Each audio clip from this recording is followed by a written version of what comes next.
melihat batik, biasanya yang langsung terpikirkan itu keindahan motif dan warnanya. Tapi sebenarnya, di balik keindahan itu, batik juga menyimpan keteraturan pola yang sangat rapi. Motif batik seperti kawung, parang, dan megamendung punya pola yang berulang dan konsisten. Nah, pola-pola ini ternyata bisa dijelaskan menggunakan konsep kalkulus peubah banyak loh. Di video ini, kita akan melihat bagaimana motif batik bisa dipahami lewat koordinat, simetri, dan konsep luas. Jadi bukan cuma indah, tapi juga logis secara matematika. Kalau diperhatikan, motif batik itu sebenarnya tersusun dari titik, garis, dan bidang yang membentuk pola tertentu. Setiap elemen motif punya posisi yang jelas dan di dalam satu bidang datar. Posisi ini bisa kita jelaskan menggunakan koordinat Kartesius, yaitu sistem koordinat dengan sumbu X dan Y. Contohnya pada motif batik parang. Motif ini mempunyai pola diagonal yang berulang dari satu arah ke arah lain. Kalau kita petakan ke bidang Kartesius, pola parang bisa dianggap sebagai garis-garis dengan kemiringan tertentu yang diulang secara teratur. Dengan cara ini, pola bisa diperbanyak tanpa mengubah arah dan bentuknya.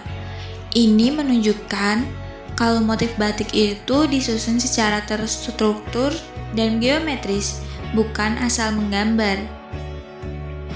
Selain pola garis, ada juga motif batik yang bentuknya melingkar dan simetris. Salah satu contohnya adalah motif batik kawung. Motif tersebut tersusun dari bentuk elips yang mengelilingi satu titik pusat dan tersusun seimbang ke segala arah. Pola seperti ini lebih gampang dijelaskan menggunakan koordinat polar. Dalam koordinat polar, kita tidak hanya fokus pada sumbu X dan Y, tapi ke jarak dari pusat dan besar sudutnya. Pengulangan motif kawung bisa dilihat sebagai perubahan sudut yang teratur dengan jarak yang relatif sama dari pusat. Pendekatan ini membuat kita memahami kenapa motif kawung terlihat simetris, seimbang, dan harmonis secara visual. Ada juga konsep lain dalam kalkulus peubah banyak yang terdapat dalam batik, yaitu integral lipat, yang biasanya dipakai untuk menghitung luas suatu daerah. Dalam batik, konsep ini bisa kita kaitkan dengan motif megamendung.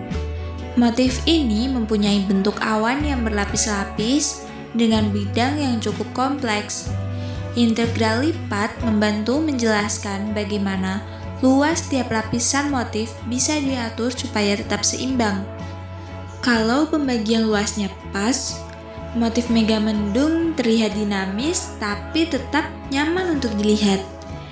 Jadi, keindahan motif ini bukan cuma dari bentuknya, tapi juga dari keseimbangan ruangnya. Nah, dari penjelasan-penjelasan tadi, bisa kita lihat kalau motif batik punya hubungan yang erat dengan kalkulus peubah banyak. Motif parang bisa dijelaskan dengan koordinat Kartesius, motif kawung dengan koordinat polar, dan motif megamendung dengan konsep integral lipat.